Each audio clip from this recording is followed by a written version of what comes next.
Assalamualaikum warahmatullahi wabarakatuh.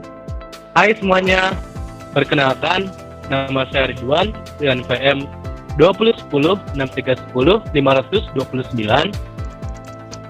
Dan nama saya Zahwa Fidatul Husna dengan NPM 20 10 63 10 51 48. Dan saya Novita Andika Pramuswara dengan NPM 20 10 63 10 508. Oke, di sini kami akan menayangkan podcast dengan judul Nilai-nilai filosofis pada konsep matematika dengan subjudul Kenapa sih kita harus belajar matematika? Nah, sebelumnya, apa kabar nih semuanya nih? Ridwan sama Zahwa, kabarnya baik-baik aja? Alhamdulillah, baik. Terus Baik banget di sini. buat teman-teman yang lainnya juga, kami harap semuanya dalam keadaan sehat-sehat ya. Semoga dalam lindungan Allah Subhanahu wa Ta'ala. Oh iya, buat teman-teman semua nih, kita mau ngasih tahu kalau kita itu kan udah dikasih tahu Ridwan mau bahas tentang nilai-nilai filosofi konsep matematika. Nah, kita di sini mau jelasin kenapa sih kita harus belajar matematika? Ya nggak, Wak? Iya dong. Podcast ini juga berisikan tentang arti dan konsep dari matematika, supaya kita lebih paham lagi dalam matematika. Seperti pepatah mengatakan, tak kenal maka tak sayang. Jadi, kita harus tahu dulu apa itu matematika. Dan juga podcast ini disusun untuk memenuhi tugas dari mata kuliah filsafat pendidikan yang diampu oleh Bapak Haji Dadang Rahman Munandar MPD. Oke, untuk mempersingkat waktu, kita langsung aja ke podcast berikut ini. Selamat menyaksikan. Oke semuanya, di sini saya ingin berdiskusi dengan judul Nilai-nilai filosofis pada konsep matematika dan dengan subjudul Kenapa sih kita harus belajar matematika? Dan tak lupa saya ditemani dengan dua rekan saya yang cantik-cantik. Yang pertama ada Novita. Selamat malam Novita. Selamat malam semuanya. Dan juga di sini saya juga ditemani oleh Zahwa Fidatul Husna. Selamat malam Zahwa. Selamat malam semuanya. Oke. Ini kita mau berbicara speak dulu apa langsung aja nih? Langsung aja kali ya, soalnya teman-teman juga pasti pada nungguin.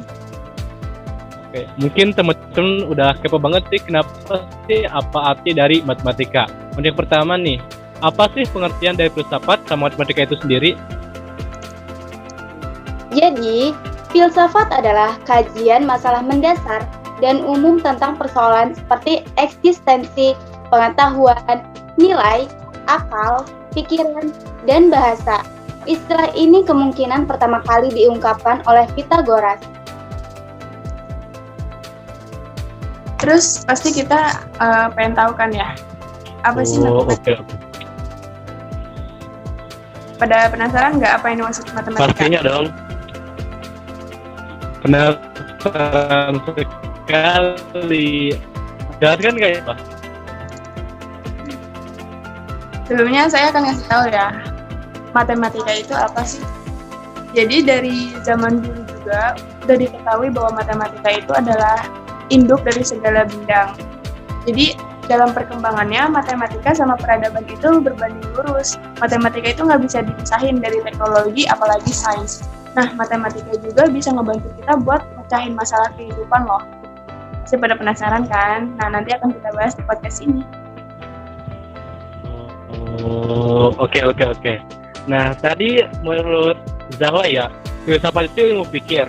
Nah, hubungan ilmu dengan filsafat sendiri apa sih?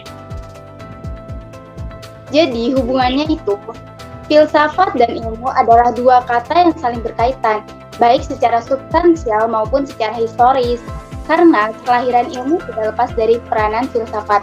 Sebaliknya, perkembangan ilmu memperkuat keberadaan filsafat. Baik ilmu maupun filsafat sama-sama mencari kebenaran. Kebenaran ilmu dibatasi hanya pada sepanjang pengalaman dan sepanjang pemikiran. Sedangkan filsafat menghendaki pengetahuan yang kompresif, yakni luas, yang umum, dan yang universal. Oh, jadi hubungan filsafat sama ilmu itu kaitannya erat sekali ya. Erat banget kayaknya. Kayak hubungan gitu. Nah, tadi kan untuk apa ya, ilmu filsafatnya. Sekarang ya. Sedangkan untuk ilmu matematika sendiri apa ya? Boleh dijelaskan? Nah, tadi kan saya udah ngejelasin ya apa itu matematika. Nah, di sini saya bakal ngejelasin apa sih ilmu matematika itu. Nah, ilmu matematika adalah ilmu yang menuntut kita sebagai manusia untuk berpikir kritis, kreatif, terus berpikir abstrak. Kita tuh bakal berpikir kritis banget buat mecahin masalah-masalah yang bakal kita hadapi. Nggak setiap di kehidupan sih. Kita juga sebagai pendidikan matematika pasti banyak ya soal-soal yang perlu banget kita pecahin masalahnya. Nah, itu juga bisa kita jadikan pembelajaran buat nanti kita memecahkan permasalahan dalam kehidupan sehari-hari. Nah, untuk menyampaikan matematika ini nih, diperlukan suatu metode. Dalam hal ini, pembelajaran kepada para penuntut ilmu. Kan kita bakal jadi tenaga pendidik ya. Jadi penting banget nih kita harus tahu kenapa sih kita harus belajar matematika.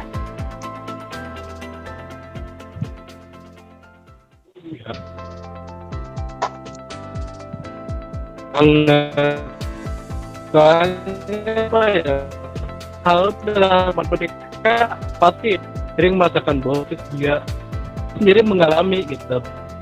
Dan untuk dari persamaan matematika nih, yang persamaan matematika apa aja sih contoh dari kehidupan sehari-hari, bisa dijelaskan nggak menurut kalian itu sendiri? Banyak banget sih ya. Ini mau Wawa atau siapa nih? Boleh deh dari Novita dulu deh. Terserah sih. Kalau misalnya di masalah kehidupan sehari-hari sih ya, kita sebagai cewek, matematika penting banget kalau lagi belanja ngeliat diskon. Itu sih. Kalau Wawa, Wak? Kalau dari Wawa sih, belajar matematika itu bisa untuk memenuhi kebutuhan praktis dan memecahkan masalah dalam kehidupan sehari-hari. Dan kita juga dapat berpikir logis, kritis, dan praktis, serta bersikap positif dan berjiwa kreatif. Oke, tadi jawaban dari Novita sangat simple tapi berisi gitu. Apa sih yang seperti ibu-ibu bicarakan itu? Pastilah diskon, diskon, dan diskon. Memang calon ibu-ibu itu menjiwai banget gitu dari Novita. Pasti. Oke. Calon ibu-ibu masa depan ini. Oke. Nih, ini kita kembali ke masa kecil ya. Nah, pada saat kalian kecil itu tuh, kalian memikirkan matematika itu apa sih? Boleh Wawa dulu. Kalau Zawa sih mikirnya ya, sewaktu kecil itu menganggap matematika pelajaran paling rumit. Oke, bisa jelasin nggak rumitnya itu apa gitu? Apa ya? Dari mulai ngelihat rumusnya itu ya udah nggak mau aja gitu. Wah, ada rumus baru, wah cara baru, harus mikir lagi. Untuk Novita sendiri, kalau menurut saya sih ya, kan dulu tuh nganggap matematika pokoknya semuanya angka. Dari ngitung pembagian pakai tangan, perkalian pakai sempoa, penjumlahan, pengurangan. Tapi ujung-ujungnya kita di pendidikan matematika juga kan. iya juga. Itu sih kalau waktu kecil. Soalnya dari kecil juga Ridwan pikiran bahwa matematika itu ilmu berhitung, terus kita pasti menemui angka lagi dan angka lagi pastinya. Jadi terkadang waktu kecil itu sama matematika ya terasa bosan atau gimana gitu. Cuman tidak menyangka juga setelah dewasa ini menjadi mahasiswa matematika. Alhamdulillah. Alhamdulillah. Nah. Oke. Ini kan tadi dalam tema ada nilai filsafat. Nah, nilai filsafat itu apa sih? Boleh jelaskan kan kita? Jadi itu kan kita di sini ada mata kuliah filsafat ya. Kita juga sebagai tenaga pendidik nggak memungkinkan loh kalau ngajarin peserta didik tanpa landasan-landasan gitu. Nah, kita di konsep matematika ini tuh ada nilai-nilai dari filsafatnya juga, kayak ada ontologis, epistemologis, aksiologis. Nah, itu nanti yang bakal jadi dasar-dasar kita waktu kita ngajarin matematika itu sendiri. Oke, dan selanjutnya nih untuk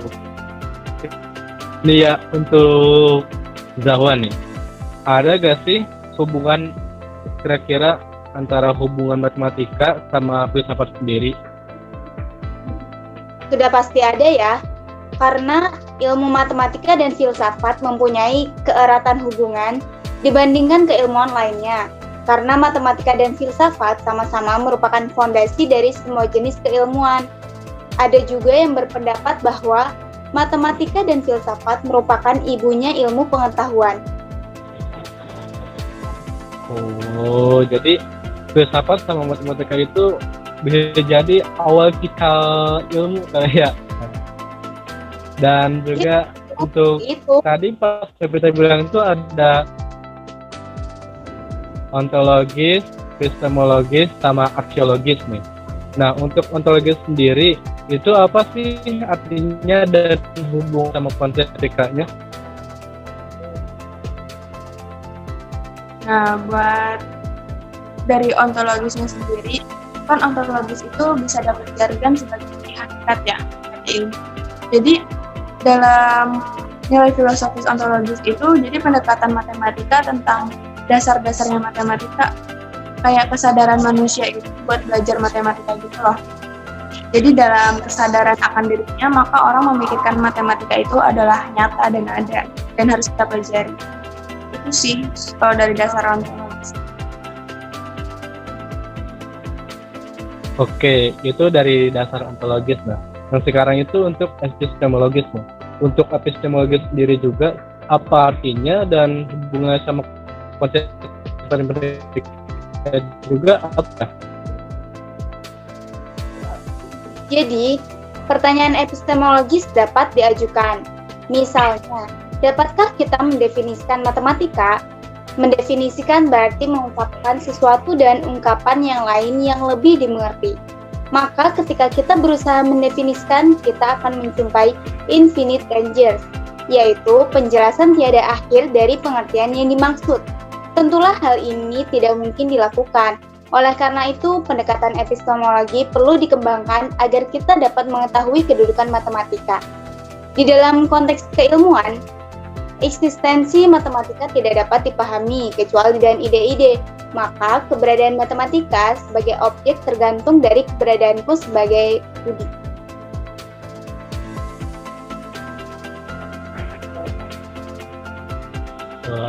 Cukup saja untuk penjelasan. Kan ada ontologis, epistemologis, sama yang terakhir itu ada yang ketiga tuh aksiologis. Nah, untuk aksiologis sendiri juga apa sih artinya dan hubungannya dengan konsep matematika? Jadi kalau aksiologis itu pendekatan aksiologis mempelajari secara filosofis hakikat nilai atau value dari matematika.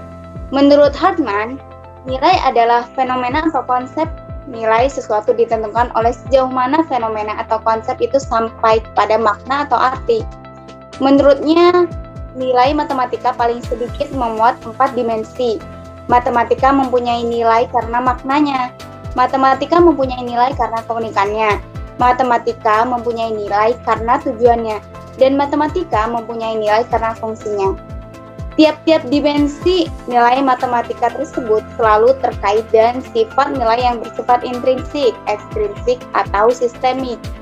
Jadi, seseorang menguasai matematika hanya untuk dirinya, maka pengetahuan matematikanya bersifat intrinsik. Jika dia bisa menerapkan matematika untuk kehidupan sehari-hari, maka pengetahuan matematika bersifat ekstrinsik. Dan jika dia dapat mengembangkan matematika dalam kancah pergaulan masyarakat, matematika maka pengetahuan matematikanya bersifat sistemik. Nah, kan sudah dijelasin ya apa itu ontologis, epistemologis, sama aksiologis. Nah, bisa disimpulin nggak sih dari ketiga nilai tersebut? Jadi eh, saya mencoba menyimpulkan ya. Jadi kan ada ontologis, epistemologis, sama aksiologis. Nah, sebelumnya tadi ontologis tadi jelas nih, itu dari hakikat ilmunya, dari dasarnya kenapa orang bisa sadar buat belajar matematika. Terus ada epistemologis yang bikin orang itu nyari tahu nih, kenapa sih harus belajar matematika, nyari tahu bagaimana itu matematika. Nah, dari setelah epistemologis, lanjutannya itu ada aksiologis. Di aksiologis itu kita kayak mengaplikasikan matematika dalam kehidupan sehari-hari. Kayak tadi ada nilai-nilai matematika kan, contohnya nilai ekstrinsik yang biasa kita buat memecahkan masalah di kehidupan sehari-hari. Jadi semua nilai-nilai filosofisnya itu berkelanjutan seperti itu. Oke, jelas sekali ini penjelasannya. Dan saya juga ingin ingat kita sebagai penerus guru.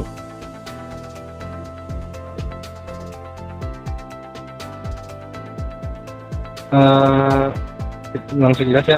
Kita sebagai penerus guru matematika nih di masa depan. Nah, bagaimana tanggapan kalian sendiri untuk anak-anak yang kurang minatnya terhadap matematika?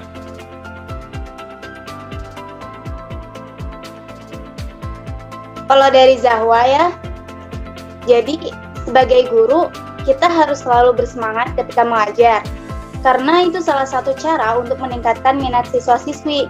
Kita juga harus memperhatikan celah materi yang tidak dipahami siswa-siswi. Bisa juga dengan cara memberi tantangan kepada siswa-siswi dan menggabungkan teknologi dalam kegiatan belajar. Oke, itu dari Jawa. Dan untuk kita sendiri apa ya? Kalau dari saya sih setuju sama Zahwa.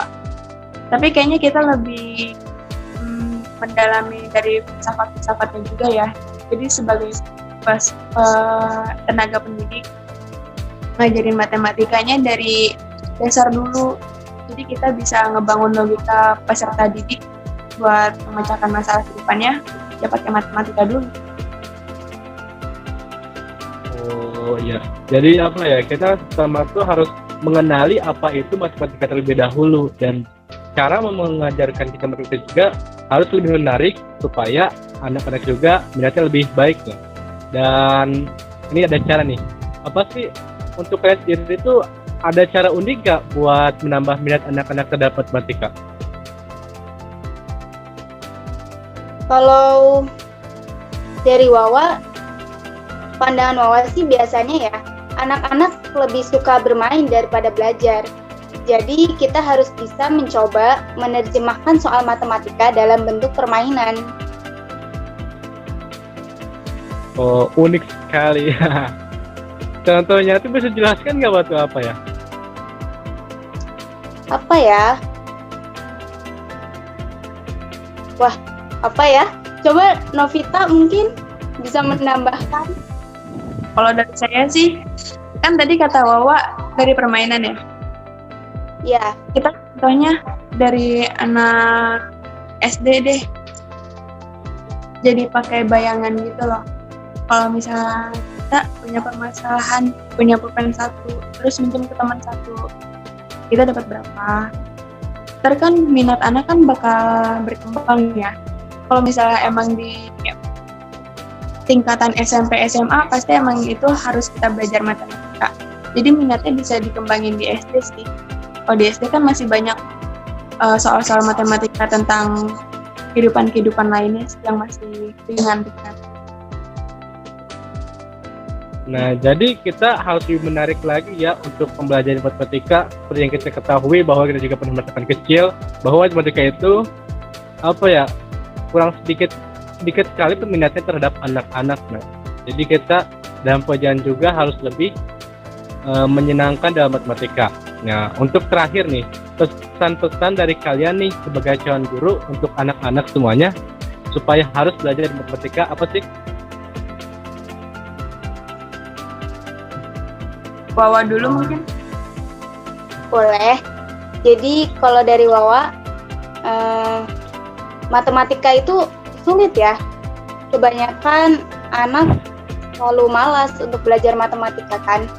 Jadi kalau pesan dari Wawa untuk calon guru, sebaiknya mengarahkan kepada siswa-siswi itu untuk mempelajari matematika bab demi bab. Maksudnya, di sini kita jangan langsung melihat tebalnya buku yang akan kita pelajari. Jangan mengejar nilai dan jangan membandingkan dengan teman. Itu sih.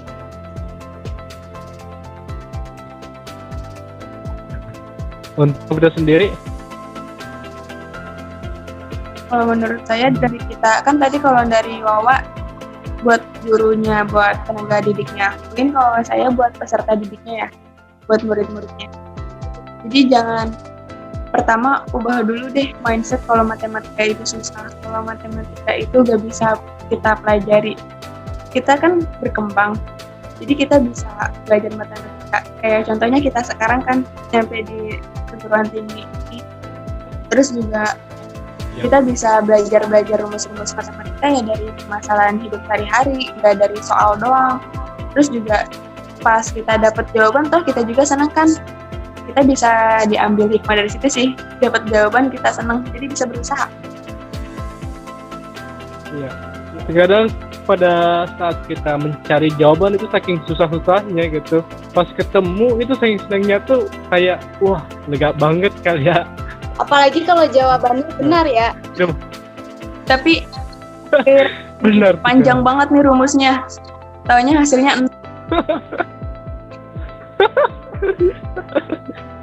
Bisa kemungkinan begitu itu. Untuk matematika itu kita mencari hal-hal yang rumit, tetapi terkadang hasilnya tuh cuman angkanya tuh ya segitu-gitu aja gitu. Seperti Ya, ini ya, terima kasih banyak. seperti dari dulu Ya. sampai itu selalu ada X dan Y, mencari X dan Y gitu. Itu tuh padahal sudah dicari, sudah ketemu, tapi tetap ada soal seperti itu ya. Mungkin ada apa ya? Untuk anak-anak sekarang sih banyak mikirin gitu ya. Matematika itu sebelum ada pas dulu tuh perjumlahan, pertambahan, tetapi setelah negara X dan Y menyerang, itu semua tuh kayak kacau pokoknya. bener banget. Aljabar. Yap. Tetapi itu juga pelajaran tersebut juga sangat apa ya, dalam sehari juga banyak kegunaannya gitu. Mencari kita tuh dalam mencari harga segini dengan apa yang kita beli, seperti berapa banyak kita beli menjadi harga apa yang kita bayar. Jadi buat Dan untuk terakhir anak-anak ini, peserta didik, jangan khawatir, soalnya pasti tenaga didik udah ada landasan-landasan dari filsafat matematikanya sendiri.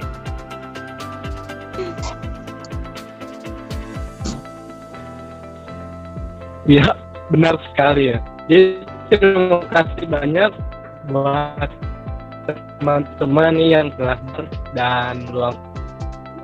Oke, terima kasih banyak buat teman-teman yang telah menjadi narasumber. Mungkin kesimpulan yang didapat yaitu secara filosofi dalam mempelajari matematika, manusia dituntut untuk selalu sabar, teliti, dan cermat hingga ketekunan.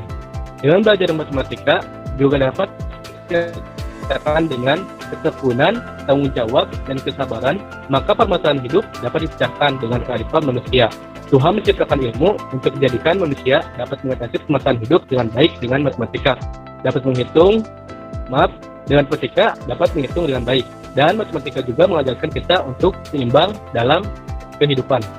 Nah, sekian mungkin podcast dari kami. Terima kasih kepada Perdana Pita dan Saudara Jahwa telah menjadi narasumber dan meluangkan sedikit. Dan mohon maaf jika ada kekeliruan dan menjawab atau salah-salah kata yang berkenan di hati Anda, di hati kalian penonton semua. Terima kasih, selamat malam, dan sampai jumpa semuanya. Sampai jumpa semua. Sampai jumpa semua. Stay safe ya. Oke, setelah melihat pembahasan podcast kami yang dalam bentuk diskusi, kami harap kalian semua lebih paham apa arti dari matematika sendiri dan kenapa kita harus belajar matematika. Nah, untuk teman-teman semua yang ada di rumah, stay safe ya, jangan kemana-mana, jangan lupa protokol kesehatan. Dan juga jangan lupa like, comment, share, and subscribe. Ya, makasih semuanya. Wassalamualaikum warahmatullahi wabarakatuh. Dadah. Dadah.